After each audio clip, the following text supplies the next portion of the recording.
Dans la vie d'une entreprise, la gestion de son capital est primordiale pour la réussite de celle-ci. Comme l'expression l'indique, le temps c'est de l'argent.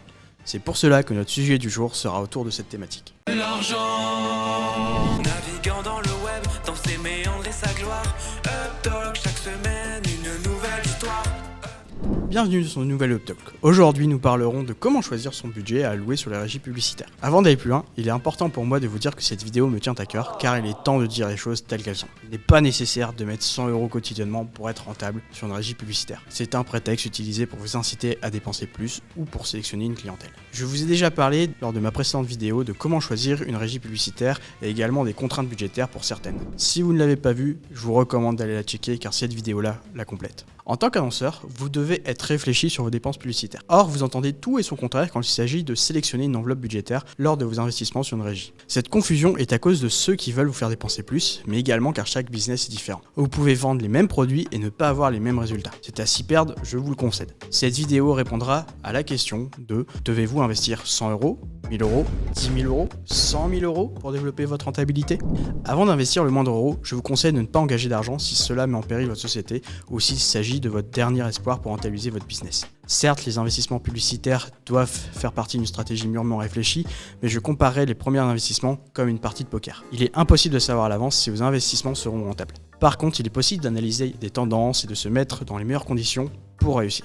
Nous allons voir deux catégories dans le choix de vos investissements. Les investissements pour de la notoriété et les investissements pour de la conversion. Pour la notoriété, vous restez assez libre du choix de votre régie et de votre mise de départ. Je ne vous recommanderais pas juste d'investir sur des réseaux de recherche qui sont trop onéreux ou pas assez impactants à mon avis pour ce type de campagne. Si la régie le permet, je vous recommande de tester avec 5 € par jour par ciblage. C'est le seuil de départ pour mesurer la pertinence d'une audience entre sa taille, les retours que vous pouvez avoir, votre fréquence de visibilité et bien d'autres KPI. Concernant la conversion, je serai enclin à vous pousser vers Google et Meta qui ont fait leurs preuves depuis toutes ces années.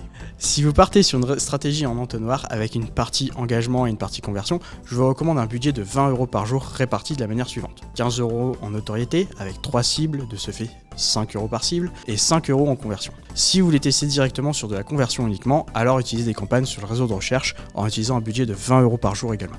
Il faut investir davantage sur une campagne conversion car vous avez besoin de volume. Je vais vous expliquer pourquoi avec un exemple simple. Imaginons que vous vendez des vélos et que vous avez 450 € de budget. Vous souhaitez lancer une campagne via le réseau de recherche Google. Le coût par clic moyen de cette régie est de 90 centimes par clic. En réalisant la multiplication de vos 450 € avec les 90 centimes, vous obtiendrez 405 visiteurs sur votre site sur un mois. Si votre site est bien foutu, vous pouvez obtenir un taux de conversion à 2%, qui est la moyenne nationale. A noter que ce taux peut différencier en fonction de votre business et des capacités de votre site. Avec ce taux et vos visiteurs, vous obtiendrez 8 ventes sur le mois. Avec ces 8 ventes, il faut réussir à obtenir le panier moyen le plus élevé pour rembourser vos investissements et dégager suffisamment de marge afin d'être rentable. Avec cet exemple, je vous montre qu'il faut un minimum de volume pour générer des conversions et donc développer une rentabilité. Mais ce n'est pas tout. Il faut également nourrir suffisamment la machine pour qu'elle comprenne le fonctionnement de votre business. En effet, les campagnes d'aujourd'hui sont toutes accompagnées d'une IA pour accroître vos performances, mais cela a un prix, la data, et atteindre un certain volume. Ce n'est pas parce que vous avez vu cette vidéo que vous serez un magicien qui transforme tout ce qu'il touche en or comme Midas. Comme vous l'aurez vu, il n'est pas nécessaire d'investir des milliers d'euros pour obtenir des résultats pertinents. Par ailleurs, je vous recommanderais toujours de démarrer avec un petit budget avant de mettre la charrue avant les bœufs.